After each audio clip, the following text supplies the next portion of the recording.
Hey there, everybody. Andrew King, Editor-in-Chief of Canadian Musician.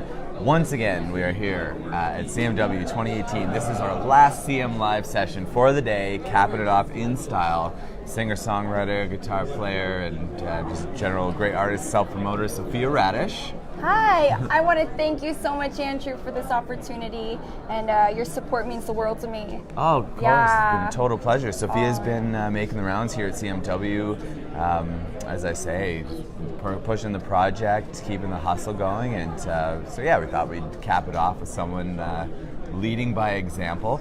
The most recent album is called Beautiful Sin, dropped in 2016, although we're pretty excited. Sophia's now working with producer Rob Fraboni, whose list of credits is exemplary.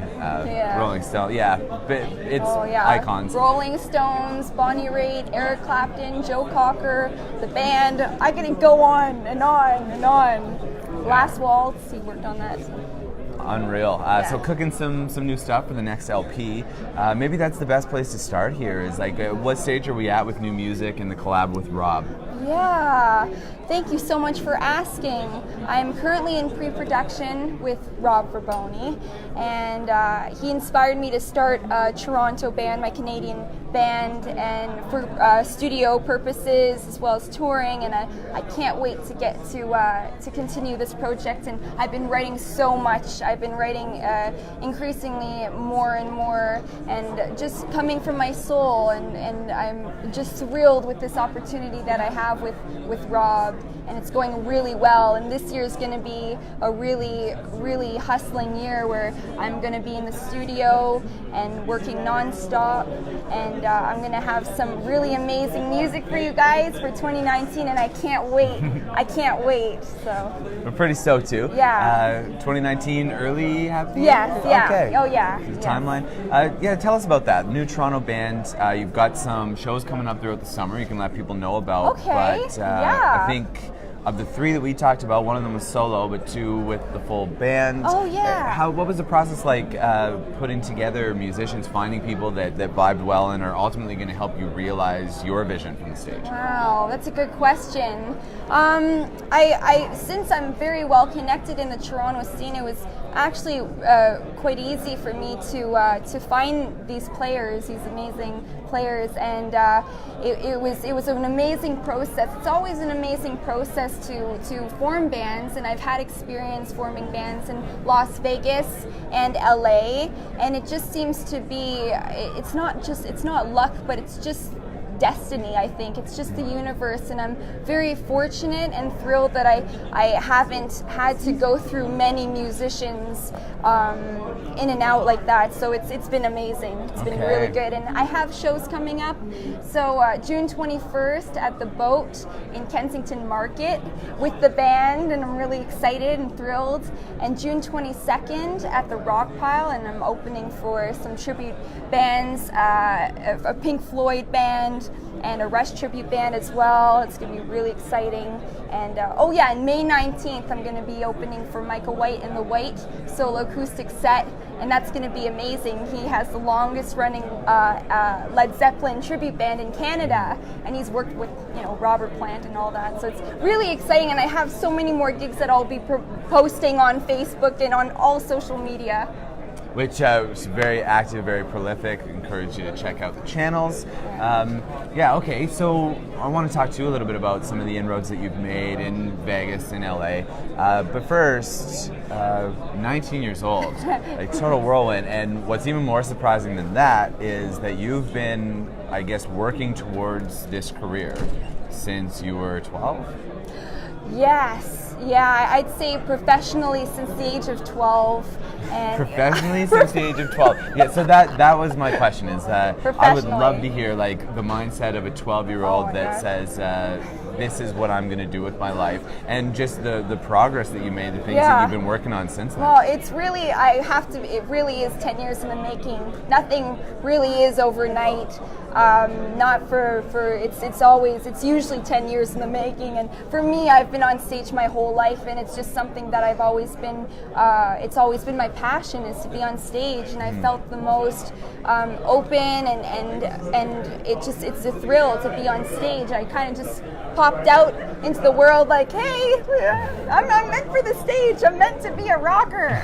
And so my soul space is I'm a rocker. I'm a rock and roller, and it's an honor to be a singer, songwriter, musician. And I love the musician scenes in both Canada and the U.S. And I guess the mindset of a 12-year-old would just be, it's being present in the moment. You have to be present in the moment and not really think too much about where you're headed or the past. It's just about loving what you do and being in the moment and kind of just going with it. And it just seems to work that way. You just trust the universe. I'm being a hippie right now, but trust the universe and you'll get the signs. You will find your calling. And for me, it's music.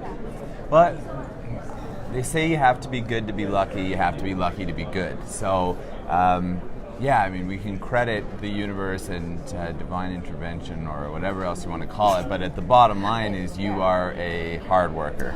Yes, yes. And one of the things I'm really curious about that I think a lot of people watching would be curious about too, because one of the most frequent questions, topics of discussion that we get at events like CMW or just interacting with other artists is about endorsements, about like partnering with brands. In a lot of cases we're talking musical instrument companies, but about basically being sponsored or endorsed by a brand where, well, you know how that works. All this to say, I mean, you work with the cream of the cream. Gibson Guitars artist, Marshall Amplification artist, American Hat Company artist. American Hat Company, I suppose GHS Strings. I'll let you, I was gonna say I'll let you plug the others because it's part of the question, and ultimately I'm just curious about, because these are things that people, in a lot of cases with some pretty good traction in the industry, are still like looking for, still trying to figure out how it works. Yeah. How have you been able to like tap into this? I mean, you've got the the look, the hard work. Like I can see why people would want to tie themselves to your balloon. But Thank you. Walk us through the process. Thank if you don't mind. Thank you so much, Andrew.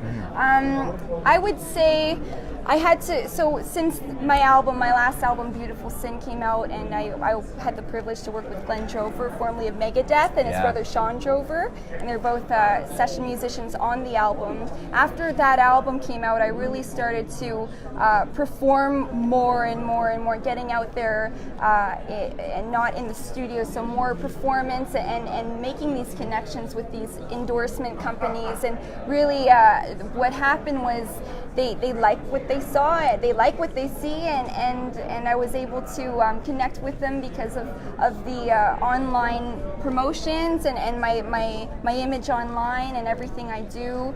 And I think it's really important in this day and age that you get yourself out online and you go with the times.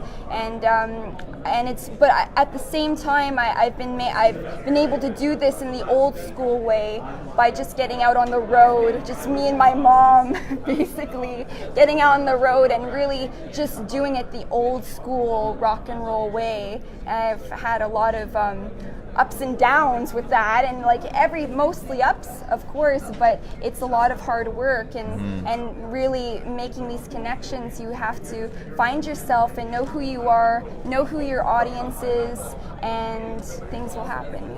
Oh, spot on. Here, why don't we close it off with, it's the last day of CMW 2018. You've been on the ground for a while. Tell us a bit about the event, or maybe events like this, like where the opportunity of getting out there, connecting with new people, looking to get your music into people's ears, just getting your image in front of people's eyes. How has this been going for you? Any at CMW? Well, you know, these conventions, they're the best place to network in your industry. They're the best places to make new connections or reconnect with old connections, and always go prepared. Like I have my business cards, I have my picture of me in the Gibson showroom with my bio at the back, and I just hand those things out. Like, and I'm not shy. You can't be shy, or else no one will ever hear about you or know who you are. And the good thing about having this top hat on is that people come up to you and say, "Hey, you're the top hat girl. Like I know you because of the top hat." And And so for me, that's my thing. That's my thing. So find your thing, right? And so I've had an amazing time at CMW, and I've made so many new connections, and it's an honor to be in the Toronto music scene once again after coming back from LA and Vegas and connecting with everyone here. And I have to say that my favorite seminar that I've been to was the one with Tom Jackson. Jackson, which actually was sponsored by Canadian Musician Magazine, right? She'll do our plugs too. I'll do your plug. Okay, perfect. So yeah, I think that was my favorite, and I'm not being biased or anything. This guy's a genius when it comes to performance, and I know you've sponsored him many times before. Absolutely. And he taught me to always exceed your audience's expectations and be selfless to your audience. So it's not only about pleasing you and yourself on stage, but it's also about pleasing the audience and the people who came to see you, and you want them to want to come back and see you. So you really have to know your audience and know how to connect with them, and just understand your audience. And he taught me a lot of that, so I was able to see him take something, an average performance, and turn it into something great. Okay. Yeah. The cliche is wise beyond your years, and especially the case here as someone that's been on the road and just grinding, making things happen for a while. Again, Sophia Radisch, follow-up to Beautiful Sin, coming shortly. Rob Fraboni involved with that. It's going to be crazy. Website, social media, where can people find you? What should they check out? Oh yeah, I'm on all that social media stuff. So you can check me out at www.sophiaradisch.com, and from there you can find all of my links to all other social media outlets. And thank you so much, Andrew. You're awesome. You're awesome. No. I love Canadian Musician Magazine, and I'm so honored to be here. So thank you for bringing me. Thank you. Wow, my cheeks may be getting red, but no, it's been a great week. This is us signing off from Canadian Music Week 2018. Thank you for joining us, those that have been spawning through the weekend, and we'll be back with you on more CMLive. Check out the latest edition of the magazine. We're all over the place. Yeah.